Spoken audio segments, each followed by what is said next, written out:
Welcome to the We Are More podcast. My name is Alyssa. And my name is Bree. We're two sisters passionate about all things faith and feminism. We believe that Jesus trusted, respected, and encouraged women to teach and preach his word. And apparently that's controversial. Get comfy. Hello. Good morning. It could not be morning for them. You don't know. Good day. Good afternoon, good evening, and good night. And we know what that's from now. We do. Do you? They don't. Dramatic pause. I can't hear you.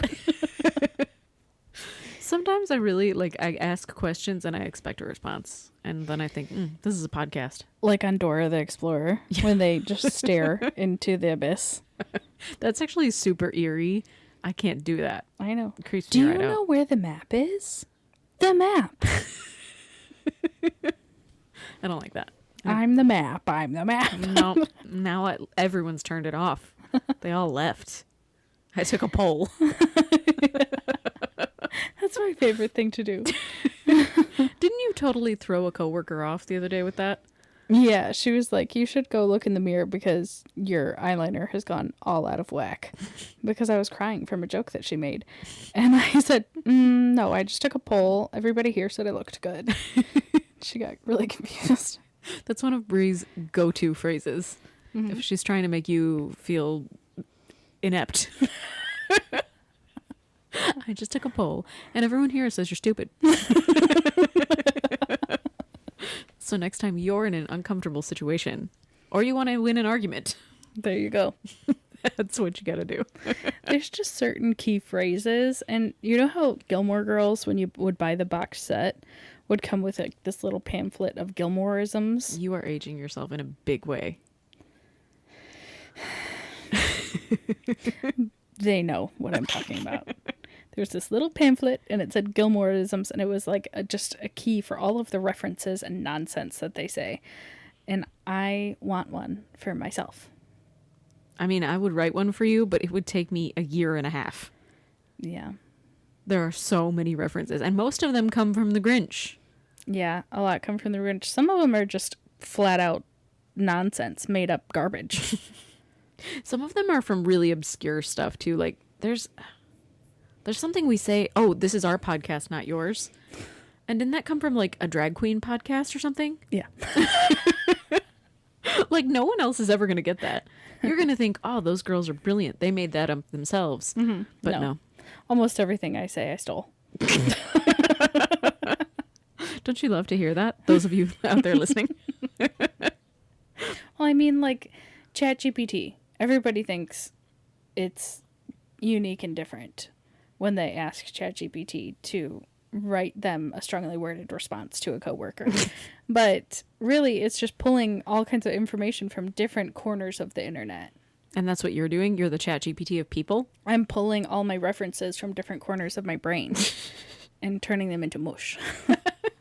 I was actually just talking to our mom about this today because she was talking about ChatGPT and how she had a great conversation with it or something like that.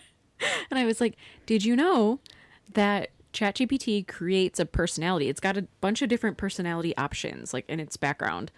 And based on the way that you talk to it, the kind of phrasing that you use, the kinds of questions that you're asking, it creates a personality type.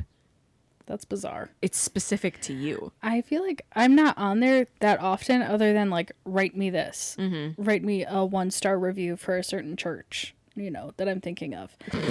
That we're about to chat about. But then I get polite at the end. I'm like, okay, thank you. I use ChatGPT literally constantly because I use it for work all the time. Mm-hmm. But I also, as I'm editing the podcast and I'm like, okay, I need a list of title options, things like that. And we riff off of those. Mm-hmm. But riff off. ChatGPT knows our entire podcast personality. I know. It knows all about us. Which is kind of scary because between the two of us, we're full of nonsense. Full of nonsense. But like full of opinions too. Many an opinion. But ChatGPT knows them. I wish you could name it. Because I feel like it could be us two. So Liz, Bree, and our ChatGPT Our AI assistant. Yeah. I And bet its she name could. could be Bart. Bart. That makes sense. Bree, listen, Bart. Should that be the title of this episode? No. People would be deeply confused. No, they'd be like, they're talking about Doug Wilson. Who is Bart? Actually, you know what? Before we launch into the stupidity I already that is launched. Doug Wilson, one of our lowest performing episodes is called Padidians Hear Me Out. And I'm absolutely convinced it's because no one has any idea what we're talking about. Because in that episode, 'Cause we you made it said, up. yeah, we were like, what do podcast listeners get called? And I'm convinced it's because we're stupid. And nobody knows what we're talking about. I forgot about that. That was many an episode ago. Go back and listen to it. Make it your number one. Hey, you know what? That'd be great. As it is, as we've said before, our number one is when we hate on Danae Dobson. So let's do some more hating, shall we? Hate, hate, hate, double hate, loathe entirely. That was a week or two ago. That was our title for our episode. You're welcome. Go back and listen to that one too. So this week, I think we mentioned it at the end of last episode, which yay for us, an organization. We're thinking ahead. We're amazing, amazing women. We are, truly. But we are going to be talking this week about Doug Wilson, who unfortunately calls himself a pastor and is a far, far right-wing Christian nationalist and has ties to our government right now. So buckle up. It's not going to be a happy episode. Click. I was buckling up. Thank you.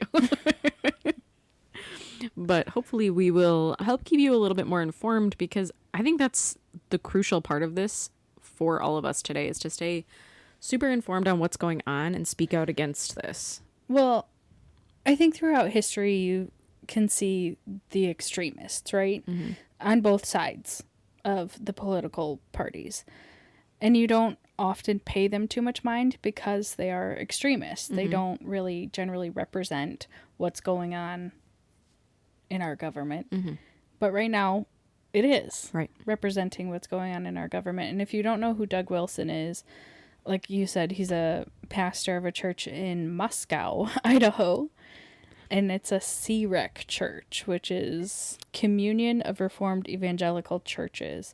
I think it's a network, it said, of over 100 churches, or at least that's what his CNN interview Yeah. said. And they're trying to take over like whole towns. Right. So they believe in a Christian nation, a Christian world, like think Christian nationalism, but on a global scale. Mm-hmm. And we'll get into what that would mean for the world in a minute. But I want to first talk about how he is talking about repealing the 19th Amendment, which, if you're not aware, the 19th Amendment in the United States is what gives women the right to vote. Unfortunately, when our original Constitution was written, women were not considered. Just period, end of sentence, not considered.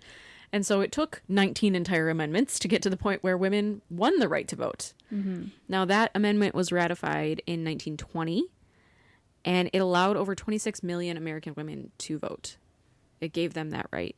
It was over a 70-year struggle just to get there, just to get the value of human, for women. Mm-hmm. And not even fully human. Right. Because in 1920, there was still so much crap that they Mm-hmm. had to deal with. But at least they could vote. Right. Now, at the time, opponents were saying that giving women the right to vote would destabilize families and corrupt the political system, which is comments being echoed today. Mm-hmm. So Doug Wilson and several members of his church did a CNN interview with, I think her name was Pamela Brown, I believe is what her name was. But I give it to her. She was very calm, cool, and collected. And I don't know how she managed it. I don't know how, because he's come back and been like, no, the interview was great because they actually showed everything, like the full answer to all of the questions. They didn't try to spin it one way or the other. The issue is that his answers were so ridiculous that's what You don't have to spin it. No. When you're insane, it doesn't really take a lot of spinning to make you look insane. No. But she did, we watched a little bit of it today, and Brie watched the whole thing, but she did a fantastic job. I don't know how she kept her cool. She was a very professional journalist. But Doug, in this interview and in other places, like all over the place, has said publicly that the 19th Amendment was a bad idea, that elections should be structured around what he calls household voting, which is what he says his church does. And obviously, if it works in his church, then it must work globally. And so what household voting would do essentially is give, like it says, the household, so the family unit, would get a singular vote. Now, he said what he does in his church is it's in their like big church meetings whenever they have to make decisions. It is a household vote, and it's whoever is the head of the household casts that vote. And he said traditionally it is the man. The man is the head of the household because the women should submit to their husbands. However, a single woman could be considered the head of her household, i.e. widows. Yeah, he didn't consider single women. What? Yeah. Because that's, in their world, it's not acceptable for women to be single and content. They should be seeking out husbands. Right. And if you haven't found one, they'll arrange one for you, I'm sure. Don't worry. Now, in the CNN interview, several of the pastors from this church were interviewed, and they're clearly trying to make this household voting sound as politically correct as possible. Now, it's real hard to make this politically correct, but they're saying, well, it's household voting, so that means you have to have a discussion as a household. I guess just husband and wife, because I don't think the children are going to be a big part of the conversation, depending on their age. But you would have a conversation, you know, between the two of you. And the interviewer said, well, but you believe you're the head of the household, right? So if she disagrees with you, do you still make the final decision? And he said, well, that would be an opportunity for conversation. But the reality at the end of the day, for any of us who have been in these patriarchal churches, and I know that most of you out there have, if this is the kind of podcast you're chilling for, you know that at the end of the day, the head of the household or the husband in that type of marriage, in that type of situation, is going to make the decision. And more than likely, he's not even going to have had a conversation with his wife because she should just fall in line and agree with him. Well, even in those like conservative church spaces, when I've had conversations with women about submissive marriages, that's just it. Is if you and your husband disagree, your opinion at the end of the day does not matter because you have to submit to his will. Because in your world, in your Christian marriage, your husband is like the closest thing to God. And you're supposed to just be blindly following him. And some people even go as far as to say, like, even if you know that what he's choosing is against God's will, or you still have to follow him because he is your leader. And Doug Wilson, in his, I think it was like the expanded version of his interview, he was like, well, how I think of it is men and women are equal in that we're both humans, right? And we both have, you know, equal rights, but we have different roles. So when you go into work, you and your boss, you're equally people, right? You're both people, you have human rights. However, when you go into work, your boss, you submit to what your boss wants you to do. And he's comparing that to marriage. So husband being the boss. I hear this all the time. I've heard this from countless people in my own life when I talk about my marriage, because I'm very open about the fact that we don't have a man as the head of the household type marriage. This is not a submissive sort of marriage. It's not how it works. And I have had so many people give me that comparison. Well, you have to have a boss. You have to have one CEO in a company. You have to have one coach in a football team, whatever. Well, my marriage is not a company, and it's not a football team. And frankly, those people are not people that generally like each other. I remember, I think it was Sarah Bessey's book, I think it was Jesus Feminist, that talked about how she compared marriage to like a dance. And she said, we are always dancing together. And if it comes to a point, because this is another argument that I've gotten a lot, is what about when you come to a point where you can't possibly agree? you are on opposite sides and you cannot agree, then you have to have somebody to break the tie, right? I've heard that too. Yeah. She said, and I thought this was beautiful, when we get to a point where we can't possibly agree, because we respect each other, we stop. We just stop.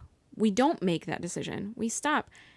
And we consider each other and who the other one is as a person. And we say, in love, I'm going to think about you and you're going to think about me. And together, because we love each other, because we're humans and adults with maturity, we're going to work this out together. Yeah, and maybe that means finding a third party that's not tied to any of that decision to seek guidance there. And there are moments where you are going to hit a really hard decision, but you know that that's more important to your partner. So maybe your partner's opinion is more important there. There are going to be moments where it's more important to you, and your partner needs to look at you and say, I know that this is more important to you, so I'm going to let you make this decision here. Or you know more than me, Right. so I'm going to let you make this decision. And just be mature enough to say that sometimes I make the decisions and sometimes my husband makes the decisions. And sometimes we compromise. Like, why do we have to be a company? It's like how we compare women to objects all the time. Why are we comparing our marriages to something as small and insignificant as a company or a football team? Right. And for single women out there, what does this look like for you in a world where the 19th Amendment is taken away or household voting is established? Am I my own household? Do I still get the right to vote? Do I have to submit to the will of my father even though I'm 30 years old? I would anticipate if something like this did go through and single women were the exception to the rule, I would never get married. I think you'd see a ton of divorces. I think you'd see, the pendulum swings both ways. So you have the far right taking control. Okay, well, then there's going to be a way out. And if that way out is single women, I anticipate a ton of divorces where it's not that we hate each other. It's just that I want my own right to vote. So maybe we stay together, but we're not married. Well, even now with the whole Roe v. Wade being overturned, for the first time in like however long history, the birth rate has dipped. And I actually think that's fantastic. And so many women right now are celebrating that because they're like, you know what? You're going to try to control my body. I'm not going to have kids. I'm not going to be with a man right now. I'm going to actively pursue singleness over giving someone else control over my body. And there's chaos right now. They're trying to pay women to have babies. I think we talked about this before. There was a proposal, and I don't believe it's gone through, but there was a proposal at one point that they wanted to give, and this was like high up in the government that they were talking about this, and they wanted to give women awards for having babies. Like, you get a silver medal if you have 3 or more kids. You get a gold medal if you have this many kids. Yes, blah, blah, that's blah. what motivates me to have children. I know. Awards. And I think the proposal said something about getting like $5,000 a kid or something like that, which, talk That about you get to pay back later. paying people to have children. And it costs a lot more than $5,000 to not only have a child in the United States because of our ridiculous healthcare system, but to raise a child in the United States. So, there's a whole bunch of issues with that. It's just how can we control the situation? We've messed it up. People are fighting against it. So we're going to try and control it in whatever way possible, even though these ways are insane.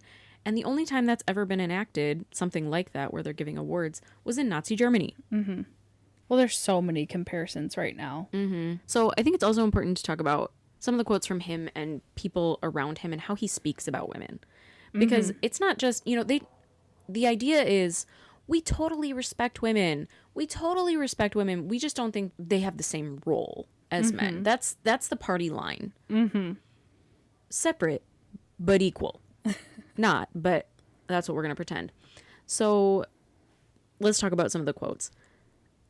One of the executive pastors in the CREC group of churches said, I'd support repealing women's right to vote. the atomization that comes with our current system is not good for humans. No support to that, but not good for humans. Wilson has regularly used degrading terms for women, and these include harpies and crones. He has called feminists small-breasted biddies. Yes, because the size of your breast determines your worth. Yep. He said in, I believe, his CNN interview that women are people that people come out of. Mm-hmm. He has also said it doesn't take any talent to simply reproduce biologically. I think that is hilarious because I would love to see him try. If all the women around him were just like, you know what, it doesn't take any talent. Go ahead. Mm-hmm. Try. Grow a watermelon in your butthole and push it out. Like, it doesn't take any talent. No. So you can do it, I think. That's insane. And it's important to think about who the people in your leadership are and how they speak about anyone. So men out there, even though this doesn't impact you necessarily directly, look at this person and how he speaks about people who don't agree with him.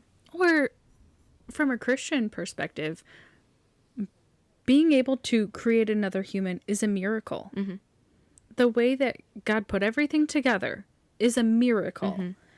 And it does take talent. Mm-hmm. It takes an incredible amount of talent to be able to put your body through that and want to put your body through that, to bring another person into the world and raise them into another good human. Let's talk about it like that, rather than, it doesn't take any talent to push out a baby. I mean, imagine saying that about Mary, the mother of Jesus. Mm-hmm. The mother of Jesus. Could God have just magicked Jesus onto the earth, bypassing women entirely? Mm-hmm. Absolutely he could have. And yet he chose to give this role to a woman. Would you look at Mary and say, you're just a person that people come out of?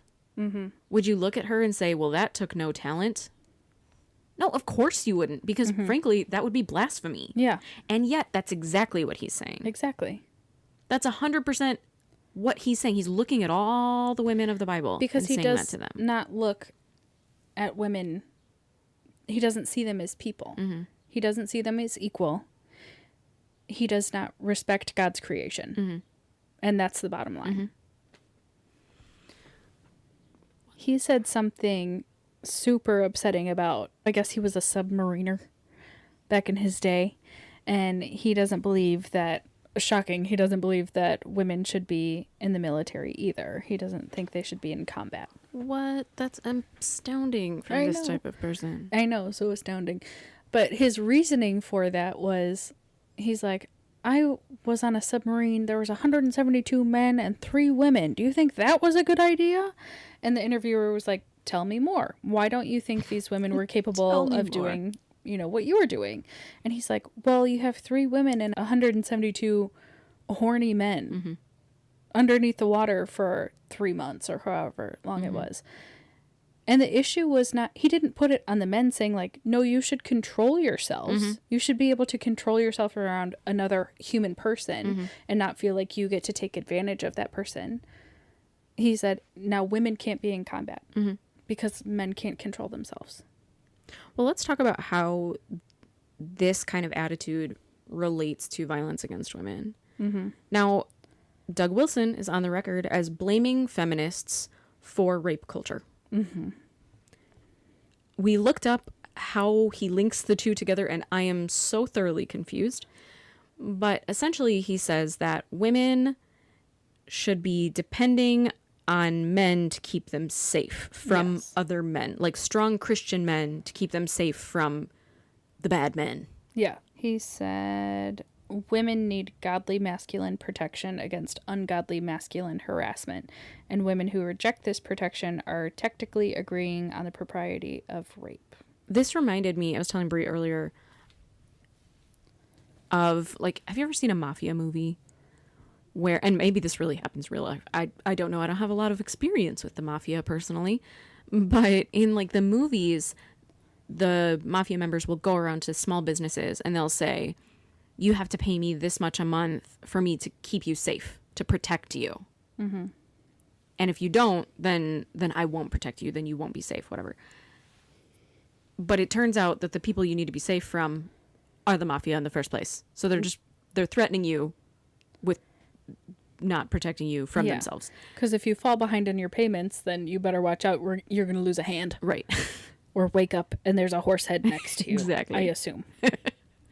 And this reminds me of that, in that women have to, in this world, submit to men. Women have to follow all the rules.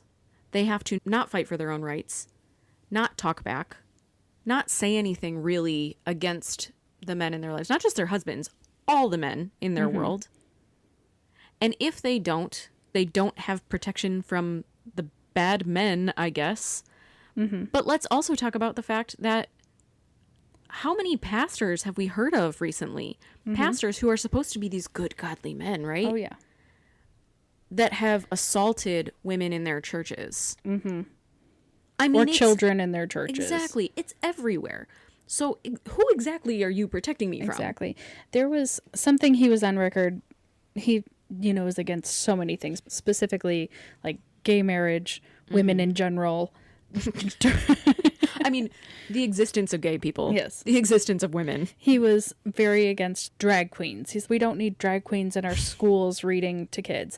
And I saw something on TikTok the other day that was like, if I was presented with two different alleys and one had a drag queen and one had a man, I would go down the alley with the drag queen. Without question. I would never go down the alley with the single white man. And that's the reality of womanhood today. Well, statistically, who am I more likely to be attacked by? Exactly. Who's more likely to be a predator to children? Exactly. By far and away, the white man. I mean, and I don't say that to be racist in this case, but just to say, if you look at the numbers here, you are more of a threat than the people that you're supposedly scared of. And it tends to be the people who are against this stuff the loudest who are the biggest problem. Right. Right. Just from like a social media standpoint, how these connect, we looked up some different stats, and posts calling to repeal the 19th Amendment spiked 663% on X, Twitter, if you're not familiar with that, immedially after this year's election. I pulled up something the other day. I was Googling something and I was like, X? What the crap is X? It's just stupid. Just call it Twitter, boys and girls. So then these calls were also talked about alongside phrases like get back in the kitchen, things like that, like clearly degrading towards women. So you really can't even argue this separation of, no, we respect women, we're repealing the 19th Amendment to protect women somehow, because alongside of it are these things like get back in the kitchen. There's also the phrase, and we've talked about this before, but it used to be, or it still is really, a feminist slogan to say, my body, my choice.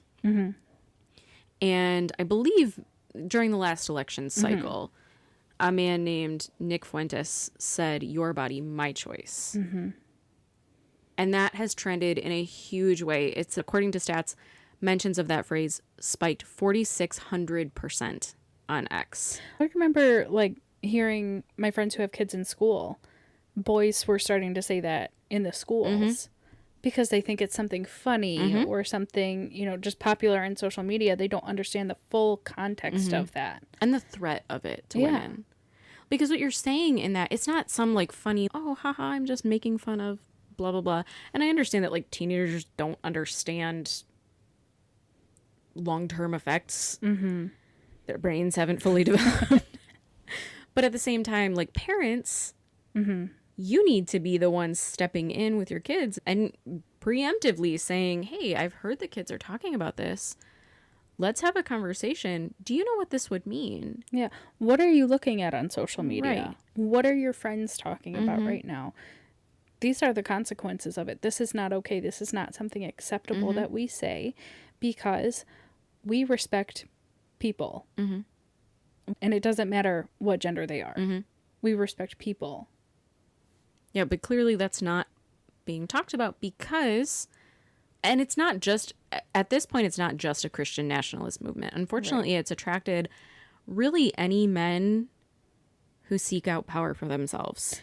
I would say the weakest of the men who feel that maybe they don't have any power. The ones who are intimidated by feminists who believe that men and women should have equality, that's who it's attracting. Mm-hmm. Yeah, exactly. Because it gives them that sense of power that they crave so much. Mm-hmm. One of the quotes that I am going to read from Doug Wilson, and I will tell you that a little bit of a trigger warning with this one. It's gross and definitely feels like a rape culture analogy, which is interesting since he blames rape culture on feminism. So just a little bit of a trigger warning on this one. And this is from, I believe this is from one of his writings. And it says, a man penetrates, conquers, colonizes, plants. A woman receives, surrenders, accepts. Have you ever heard a more intense description of rape? Because it's all right there. I don't care if this is in the context of marriage or not. I don't care what context this is in. If all a woman can do is receive, surrender, and accept, there is no consent there. Mm-mm. There is no love there. There is no godliness there. There is none of Jesus in that sentence. And this is the danger. He wrote a book called A Man, a Can, a Plan. Girlfriends, Guys, and Growing Up is the book. No, it's Good to be a Man, I think It's is good to be a man. He says it's in response to the culture today saying that white men are the problem.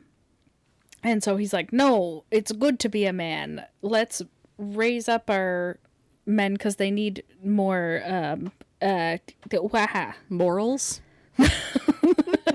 Not that. No, not that. But he was saying like, no, it's okay because men are naturally angry, and that's what we should say. It's okay. You know what really makes the world a safer place? When you tell people you're just angry and that's okay. Well, that's the issue, is that in this culture right now, we're telling men that the only emotions that they can have are anger and rage and conquering, and that they're not allowed to feel anything else.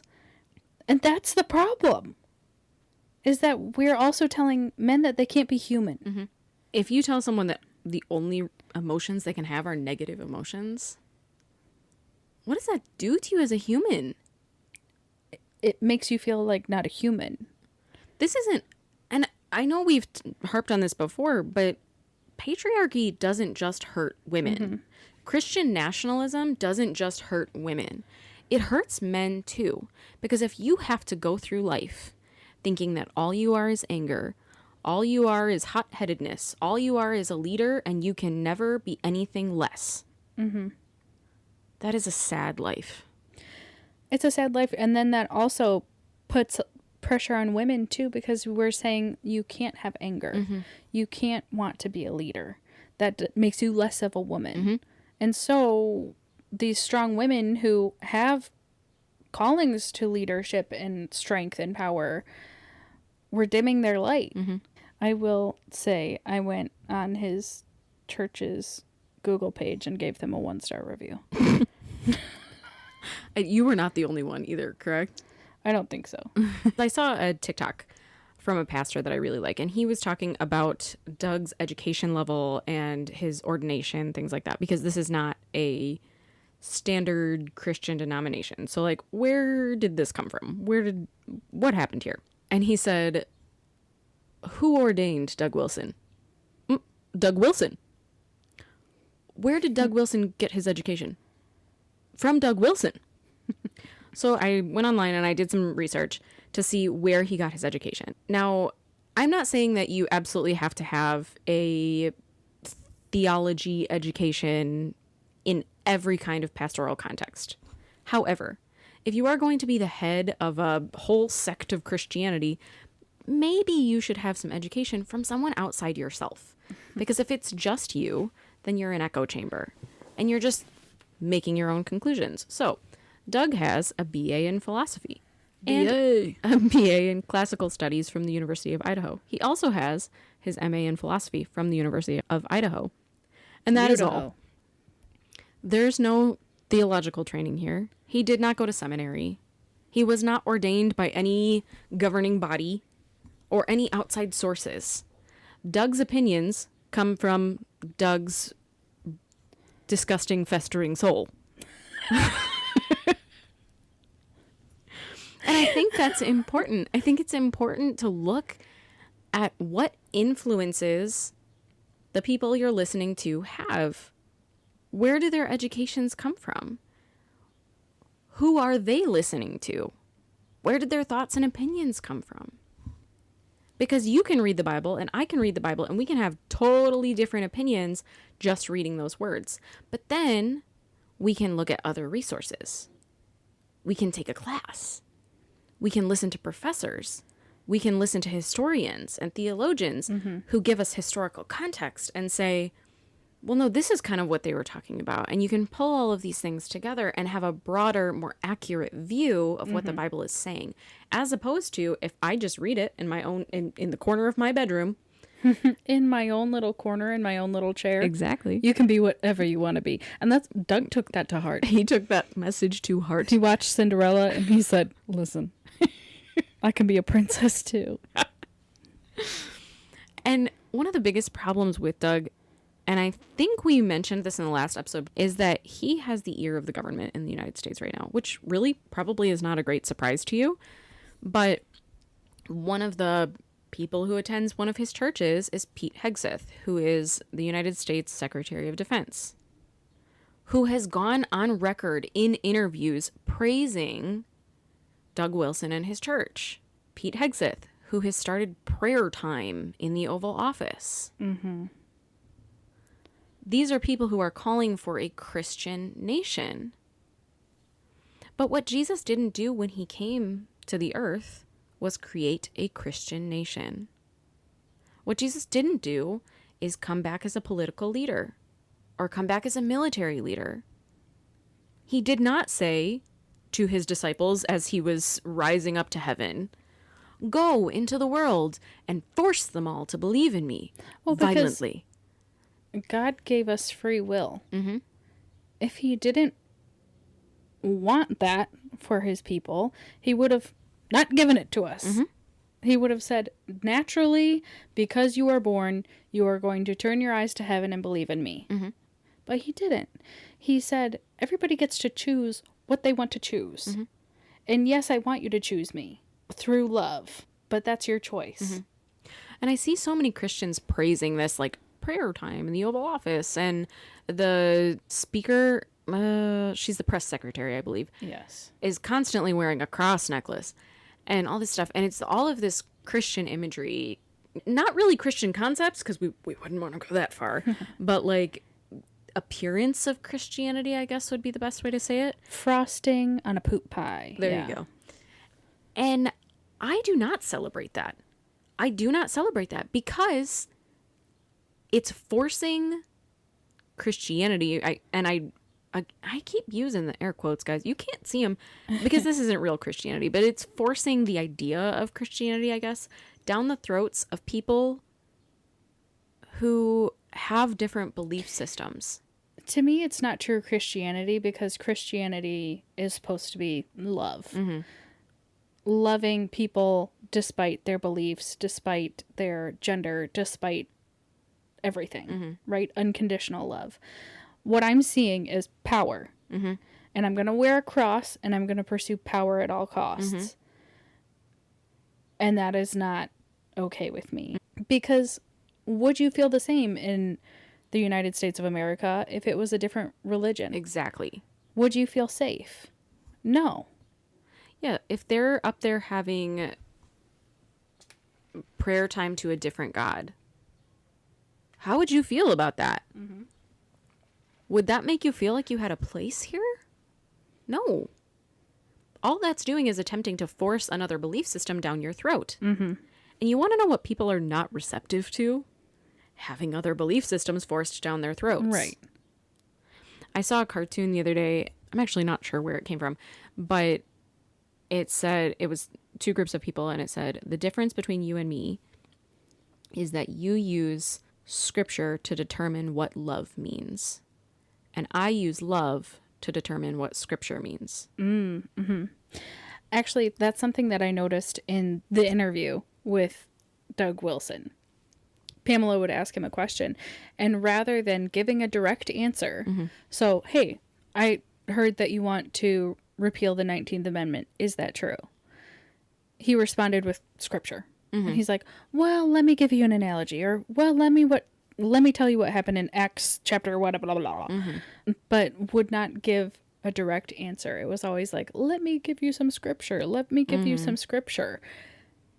But we're not living in Bible times right now.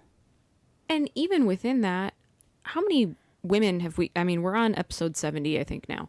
Oh, huzzah. How many episodes have we talked to you guys about the women leading in the Bible?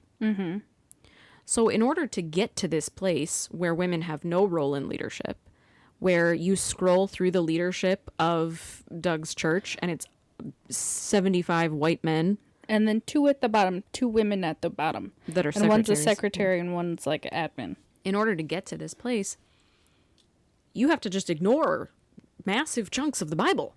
Just huge chunks of the Bible. You're just like, meh, whatever. We don't need those. So when you look at Christians like us, progressive Christians, I don't know exactly what you would call us. I think just regular old Christians. On the proper path. When you look at people like us, we're often told, well, you're picking and choosing the scripture that you want to fit your agenda. Well, Doug, let me just tell you, you've lopped out sections of scripture to fit your agenda. Large sections of scripture, entire books. You just forgot about, you ignored most of what Paul says. You ignored Deborah, Esther, Ruth, Mary, Phoebe, Junia. Like, I can keep going. Well, I mean, he even goes so far as to justify slavery. He does, yes. He says, well, it was okay in Bible time. And yes, sometimes the master-slave relationship was toxic, but sometimes it was good. And he wrote something in the 1990s about the Southern slavery movement and in his own way justified it. And is still justifying it. In the CNN interview, Yeah. she asked him specifically about that. She said, do you still hold this opinion? And he went on to justify, not exactly say it, Oh, yeah. but if you listen to it, he's absolutely justifying it. Well, in Bible times, this was fine. Okay, well, there were a lot of things in Bible times that were societally acceptable that I'm looking at and I'm like, I don't want to live in that world. My gosh, haven't we come beyond that? Well, even in the Bible, they're saying, be set apart. This is your culture at the time, but be set apart from it in love. So what does love look like? What does love look like? That's what it comes down to at the end of the day. What does love and respect for the people around you look like? It does not look like control. It does not look like forcing them into anything, whether that's forcing women to vote the way that their husbands want to vote, or their fathers, or whoever the head of their household happens to look like. It doesn't look like forcing people to be part of your religion. And I think that's one of the things that I really want to drive home. One of the points I really want to drive home is that Christians shouldn't be celebrating this concept of a Christian nation or a Christian world unless that world comes to God on its own. And then that's great. Awesome. I'm so glad that we're all here together, I guess. But unless that happens, I'm not celebrating forcing my religion down someone else's throat, because that's not ever going to help anyone. Well, think about, would you want that done to you? You wouldn't. There are people of other religions that believe just as passionately Yeah. that they are correct. So I have to, from human to human, I have to respect that you get to choose what you want to do Right. and what you want to believe. And I can tell you, this is what I believe. And I would hope that, like, one day we see each other in the same space. But you get to make that choice by yourself because you're a whole human by yourself. And note that that's the same choice God made. When you choose to force your religion on someone else because you've decided we're a Christian nation, built on Christian principles, which that's a whole other issue, which we were not built on Christian principles. But if you decide that, you are going against God. And doesn't the Bible say, like, they'll know you by your love? This is not love. Forcing your religion on someone, specifically your religion, is not love. No. And you're just not making any progress. I think back to, like, the doom and gloom pastors of old. Not that those pastors don't exist, but think of, I don't know, early U.S. pastors that were getting up on the podium and screaming about hell. Scare tactics. Yeah. You may have gotten people to, like, say the sinner's prayer and go to church on Sundays, but did those people really believe in God, or were they scared of hell? Did you capture their hearts, or did you capture their fear? In this instance, it's the same issue. Are you capturing people's hearts? Are you really showing them the love of God to where they want that for themselves, where they can make that decision for themselves? Or are you just forcing your agenda because at the end of the day, you get something out of it? Because let's make it very clear, Christian nationalism benefits Christian men. Now, obviously, we just talked about how it's a negative for everybody. But on the surface, it massively benefits Christian men. And they get to pursue whatever agendas they want because they're getting rid of, like, the U.S. population is 50.8 or something % female. So if you lop off that, they don't get to vote anymore. They don't get a say in anything anymore. Now there's a lot smaller pool of men that we have to convince that we want to stay in power. We don't want to give up that power. And for those of you out there that this doesn't directly impact, whether it's men, whether it's people from other countries, wherever you happen to be, that this maybe doesn't directly impact you as a person, it's still important to speak out against it. Because I've had people look at me and say, well, this isn't going to happen. They're not really going to repeal the 19th Amendment because that's too radical. That could never happen. That could never happen. But I want you to sit and think, if someone said loudly and with a broad audience, I'm going to take away your right to vote. Directly you and all the people that look like you. Would you be up in arms? Would you be a little scared? Even if it was just one guy or one girl. But in this case, it isn't one guy. Doug Wilson said in his interview, he's like, there was a time where my viewpoints were seen as very radical. He's like, I have not changed my viewpoints, and I've done very little. But now we have power in the White House. And now we have people moving to Idaho to come to my church because they see my beliefs. And they want this, and they see that there's a section of America that still holds these strong traditional family values. And that's terrifying. That, like, at one point, this was seen as completely radical. Insane. Right. And now you're seeing that in the White House. And so, yes, as women, we can see the slippery slope. A lot of very big things that I never thought could go through. I remember when Project 2025 was published, and if you're not familiar with that, it's basically a manifesto from the far right talking about all the things that they wanted to do if Trump became president. Think Handmaid's Tale. I mean, literally. And I remember watching a video about it probably towards the end of last year after the election, but prior to him actually being in the White House, and talking about it with people, and they were like, okay, clearly none of that's ever going to happen. That's just fear-mongering. That was the excuse. Even for people that disagreed with it, that's just fear-mongering. You don't need to worry about that. Don't worry your pretty little head. And yet here we are with so many of these things already in the works. So many of these things already happening. And I don't really get the point of being like, oh, don't worry about that. Don't worry about that. Because, oh, well, the president said he had nothing to do with that. he said he had nothing to do with it. Since when do you believe politicians? Well, also all of his advisors wrote it. So there's that. His name is in it like a billion times. It's scary. And if you're a person who this doesn't directly affect, i.e. men, I don't even want to say, think about your sisters, your daughters, your mothers, your wives. Think about 50% of the population. Think about God's creation. There you go. Do you think this is fair?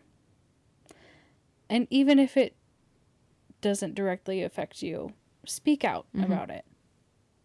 I really think that we are at a point in history where you can't be middle ground anymore.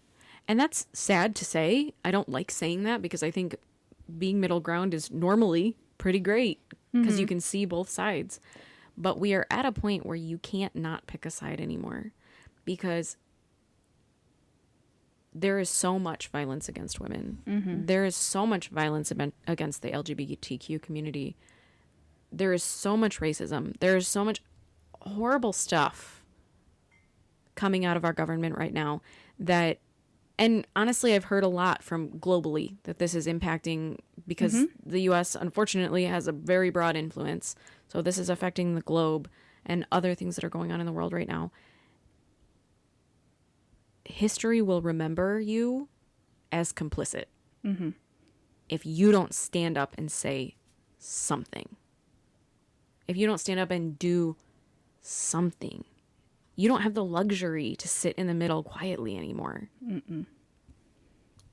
It's easy to look back too on like World War II and say, why weren't these people saying something? This is so horrific and so terrible what was done to the gay people or anybody who wasn't blonde hair, blue eyed.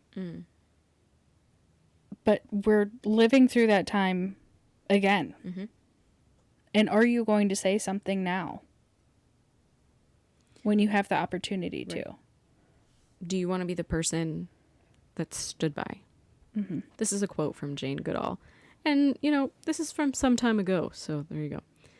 She said, "It actually doesn't take much to be considered a difficult woman. That's why there are so many of us." I may have posted that on our Instagram. Oh, yeah? It takes nothing for a woman to be considered out of line in this Christian nationalist world. Nothing. All I have to do is breathe wrong. I was thinking about that not too long ago, about how even if I changed everything about myself, I could dye my hair blonde, I could remove the tattoos. That would take a while. It would take some time, but I could attempt it. I could wear the heels and the pearls and be submissive to my husband and whatever. Even if I did all of those things, I still would not have value to these people, to the Doug Wilsons and the Pete Hegseths and the Donald Trumps of the world. Because you're just a person that people come out of. Right. You're a vessel. Women, because there are certainly plenty of women supporting this far-right agenda. Women, if you think that there is value for you on this side, there's not. They will never value you or respect you. You will always be less than. You will always be just half a person. God wouldn't have given women a brain and a mouth if he didn't see them as equal to men. God repeatedly throughout the Bible shows how much he values women. In Genesis, male and female, he created them. In God's image, in his own image, he created them. Don't worry, Doug Wilson quoted that too. Oh, good. Destroyed it for me, did he? Yeah. Throughout the Bible, God repeatedly shows, he calls women warriors. He says that they are like him. He gives women leadership roles. Jesus gave women leadership roles. Well, like you said before, he chose Mary to bring him into the world.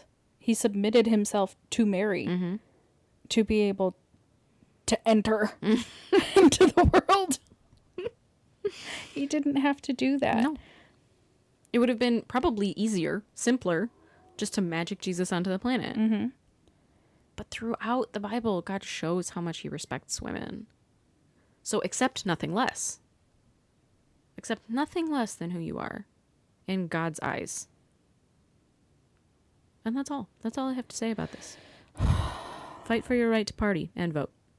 Yeehaw. Next week, I would like to talk a little bit about what sin is. Oh, yeah. I would like to do an episode directly after that, what love is. Baby, don't hurt me. Hey, yeah, let's do that. So we'll do a little mini series. We'll do what sin is and then what love is. We are headed to Disney pretty soon. Huzzah. We need a little bit of happy. We need a little bit of Mickey Mouse in our lives. So we are going to pre-record for you guys. We won't be gone, but we will be pre-recording a little bit ahead of time. So we'll do that little mini series and you can hear that over the next couple weeks. And I wanted to talk about that because I think a lot of times fundamentalist Christians think that basically everything they do is sin. Like From the moment you enter the world and open your eyes, Yep. That's a sin. Constantly sinning. They think babies crying is a sin. Okay, everything's Yeah, sinning. that's true. And I want to talk about what sin really looks like. And then, yeah, like what love really looks like. How can we go into our faith in a healthy way Mm-hmm. and not in a fearful way, and hopefully in a way that fights all of these people. You know. My gosh. If I can just end on one note, there's a lot of people out there that we despise and we dislike. And we hate on. There's quite a few, yeah. I want it to be very clear. We're hating on Doug Wilson. Was that not clear? And all of his followers. Followers. We do not like him, Sam I Am. Because the last hour didn't make that clear. All right, tune in next week where we talk about what sin is and then what love is. And go out and fight the patriarchy, boys and girls. It's time to put on your shin guards and your steel-toed boots because we're kicking some people. Let's go! I think we talked about last week how we didn't want war metaphors. Oh. Well. All right, we'll talk to you next week. Put on your shin guards. Love you, bye.